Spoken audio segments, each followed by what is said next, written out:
without further ado, introduce Leah Hernandez, who is a senior scientific advisor at the Dutch National Institute for Public Health and the Environment, RIVM.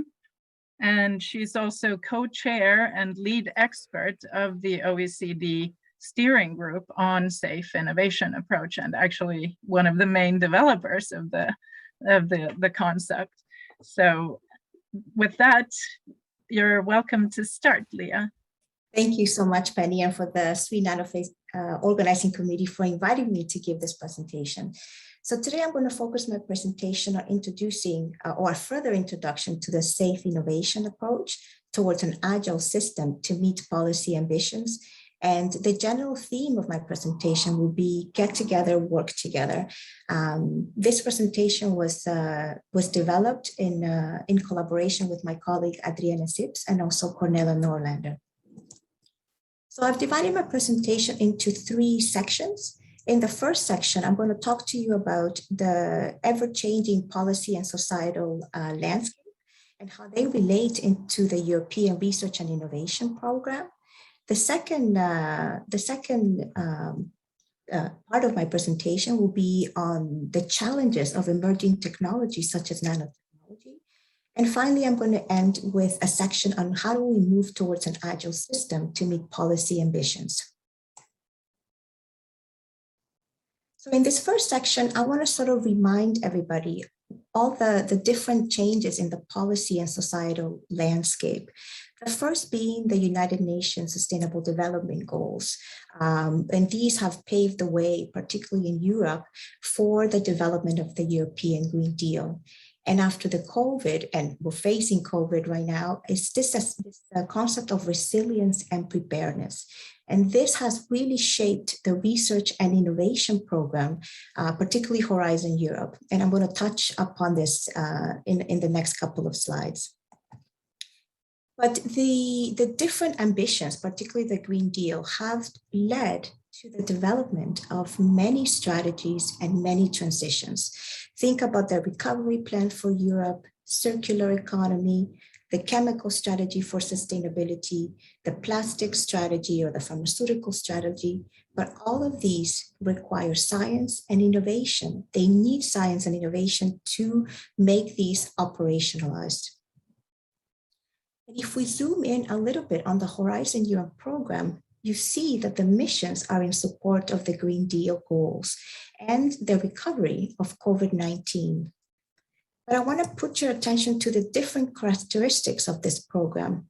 They talk about synergies and cohesion, coherence, transregulatory. They talk about trust and trustworthiness, innovation, supportive regulations, this idea of preparedness and resilience, the importance of citizens and society involvement, co-creation, inclusiveness, and this urgency because these policy ambitions have to be achieved in a very short time. And if you were present at the Research and Innovation Days, the message was really to transform EU into a powerhouse of innovation. So really use innovation to meet these goals. But I really want to reflect on these characteristics because they challenge the way we not only generate the knowledge, but also that it points towards a new system with a process and organizational infrastructure for better using the knowledge we generated and to communicate this knowledge in a more efficient and in a more effective way. So one of the major ambitions of EU is towards safe and sustainable innovation. And I know Penny introduced this, but I really want to just touch really upon what this really means in practice. So in the NanoRec 2 project, it was this focus, this is for the safe by design concept, this focus on balancing safety with innovation.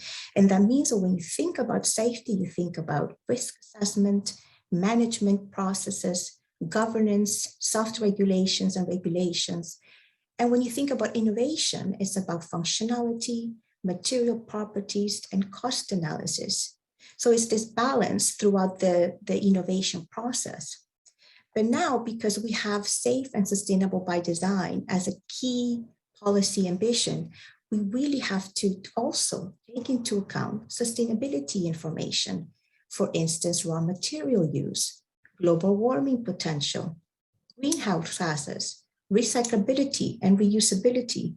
So really try to balance safety, sustainability, and innovation.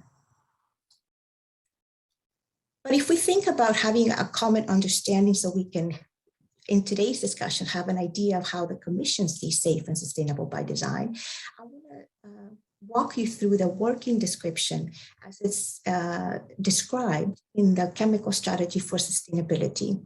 So in the Chemical Strategy for Sustainability, safe and sustainable by design can be defined as a pre-market approach to chemicals that focuses on providing a function or service while avoiding volumes of chemical properties that may be harmful to human health or the environment, in particular groups of chemicals likely to be ecotoxic, persistent, bioaccumulative, or mobile. Overall, sustainability should be ensured by minimizing the environmental footprint of chemicals, in particular on climate change, resource use, ecosystems, and biodiversity from a life cycle perspective. But at least here we have a first indication on how we should see safe and sustainable by design. So now that I've introduced a little bit of the policy landscape, I want to move into the challenges of emerging technologies such as nanotechnology. So one of the main challenges is the pacing problem. I think this is due to innovation, that the pace, the scope, and complexity of nanotechnology present novel challenges for governance, especially law and regulation. Regulation may struggle to keep pace with the rate at which new ideas, products, and business models emerge. And you see a pacing problem also between the scientific world and the policy world, that we just can't keep up. The second problem is a coordination problem, which I see the SweNanoSafe platform here really helping, is that regulators may struggle to respond to innovations due to lack of knowledge or due to implications that lie partly outside their sectoral or geographical jurisdiction, requiring coordination with others. And finally, the responsibility problem. The regulators may struggle to assign responsibility for managing risks to different actors in a very dynamic and complex environment. So how do we solve these? So I want to introduce the safe innovation approach as a first step towards a solution. So what is the safe innovation approach? As Penny just introduced, it really is a combination of the safe by design and regulatory preparedness concept in order to identify and minimize the possible health and environmental risks of innovative materials, products, applications, and processes in a timely manner during the innovation process. The key and unique feature about SIA is that it relies on dialogue between industry and regulators and, as appropriate, other stakeholders. And this dialogue ideally starts at an early stage of the innovation process, and it is facilitated by a trusted environment. And this trusted environment is something that I really want to focus on during my presentation. Before I do that, I know Penny mentioned the report from moving towards a safer innovation report for more sustainable nanomaterials and nano-enabled products. What we did in this report is that we developed as an OECD community in the WPMN, the SIA ad hoc group, working descriptions for safe by design, regulatory preparedness, SIA, the safe innovation approach, and trusted environment. We also developed inventories for tools and frameworks supporting safe by design, but also regulatory preparedness. So if you want more information, please go to the report. But why do we need, so I want to really split safe by design and regulatory preparedness. Why do we need safe by design? So safe by design was developed really as a response to observations that nanomaterial safety will be more effective and less costly for companies if it was incorporated earlier into the innovation process and throughout. Safe by Design identifies risks and uncertainties to humans and the environment at an early phase of the innovation process to minimize uncertainties, potential hazards, and exposure. And the key here is that it's an iterative process during the different stages of the innovation process, thereby covering the whole life cycle. And it has three pillars: safer materials and products, safer production, and safer use and end of life. And the ambition here is to integrate safety, and I added here sustainability because of the safe and sustainable by design, in the early stages of the innovation process. And as Penny mentioned, this is the Cooper Stage Gate model, which describes the different phases of the innovation process. And the point that I want to make here is that you need to connect all the steps to the innovation process and product development process. What are the key aspects of safe and sustainable by design? I think the most priority and most important is this focus on the by design aspect. And what that means is that you need to take actions to identify safety and sustainability issues really early in the innovation process. And what it does is that it reduces uncertainty, but also it allows you to take action perspectives early in the innovation process to reduce hazard, reduce exposure, and now to increase sustainability. So this is a very oversimplistic view of safe and sustainable by design. And again, in an iterative process throughout the entire life cycle. Now to the other pillar of the safe innovation approach, which is regulatory preparedness. So why regulatory preparedness? Regulatory preparedness was developed as a response to observations that regulators need to better anticipate and adapt governance to keep up with the pace of knowledge, generation, and innovation of nanomaterials and nano-enabled products. Here, really, it has to do with the capacity of regulators, including policymakers, to anticipate regulatory challenges and thereby reduce human and environmental, to prevent human and environmental safety challenges. So here you need to become aware of innovations and take appropriate action.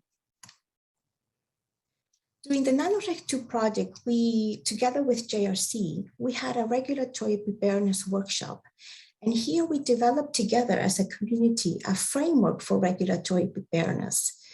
And what we did is that these framework consists of first, anticipate, and this could be through early warnings, horizon scans, foresight, interact and engage.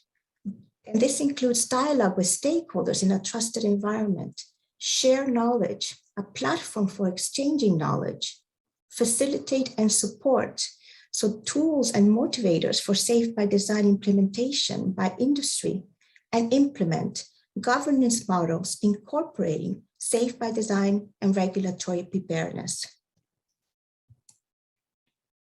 And now I want to move to the third part of my presentation, which is how do we move towards an agile system to meet policy ambitions? So one of the striking themes in the Research and Innovation Days 2 years ago was this idea that innovators should build with regulators from day one and not for regulators in order to meet the policy ambitions. But how do we achieve this culture change? So I think what we need to do is to really go beyond content and really move towards this a system approach. So by content, I mean, for instance, we developed working descriptions of safe by design, safe and sustainable by design, regulatory preparedness. But if you think about a system, you need a process and an organizational infrastructure that can facilitate a safe innovation approach. And you really need a trusted environment. And if you look at all the characteristics that are needed and are in the research and innovation program, they really all have to do with a trusted environment. The synergies, the trust, the preparedness, inclusiveness, co-creation, So it's really important to really think not only the knowledge that we generate, but the processes and infrastructure needed to make sure we share the knowledge and that we use and share the knowledge effectively. So what is a trusted environment? So a trusted environment is a physical or a virtual space in which industry, innovators, and governmental institutions and other stakeholders can share and exchange knowledge and information. A trusted environment invites trust by ensuring confidentiality and protecting intellectual property.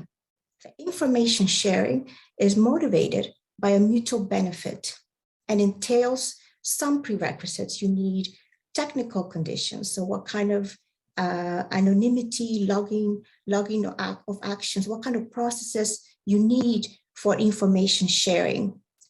You need to know what kind of jurisdictional certainty to safeguard the information exchange process.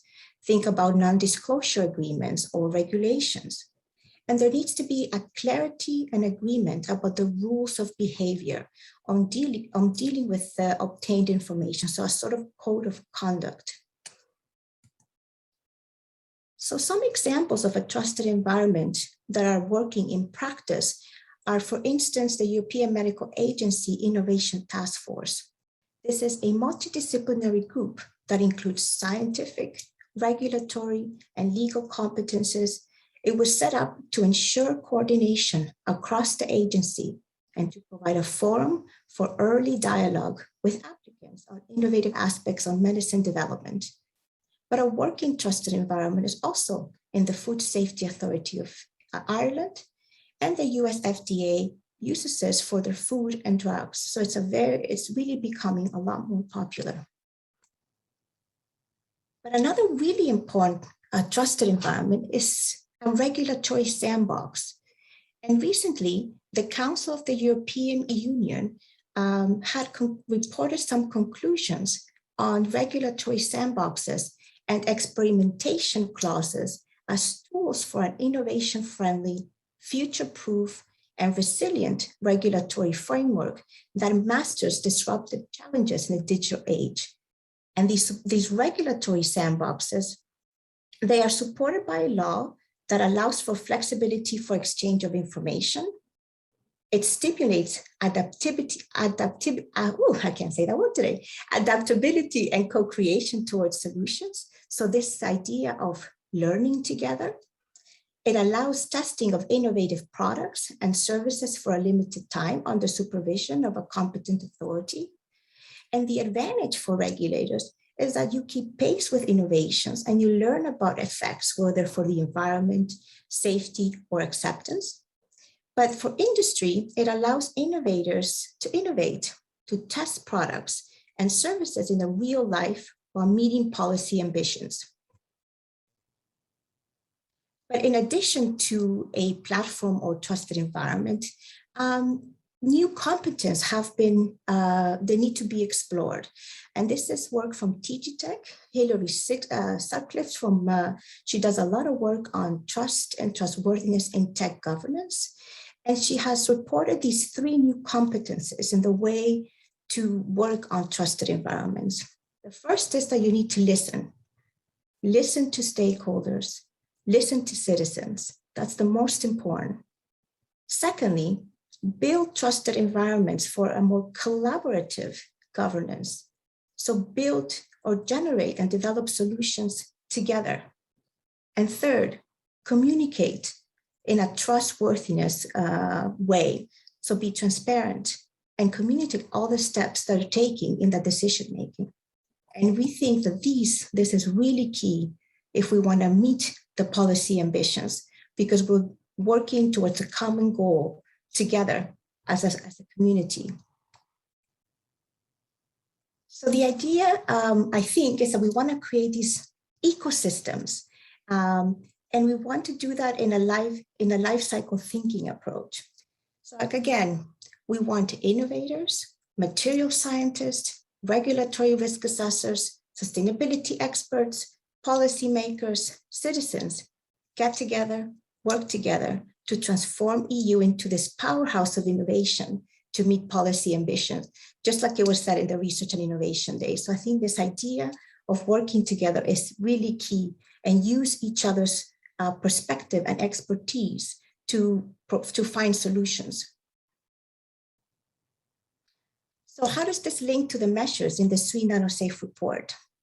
So I really wanted to focus on these two measures because I think they really emphasize on this idea of a trusted environment. The first one is increased resources for dialogue and cooperation between national and international parties within nanosafety, and transfer of knowledge between first academia and industry, and then academia and authorities. So again, here there's two aspects. The one is how do you create a process and organizational infrastructure to support this multi-stakeholder dialogue. And the second is the actual knowledge exchange. So we hope that here there will be more towards cooperation and co-creation so that we can meet the policy ambitions. And that was my presentation. Thank you very much.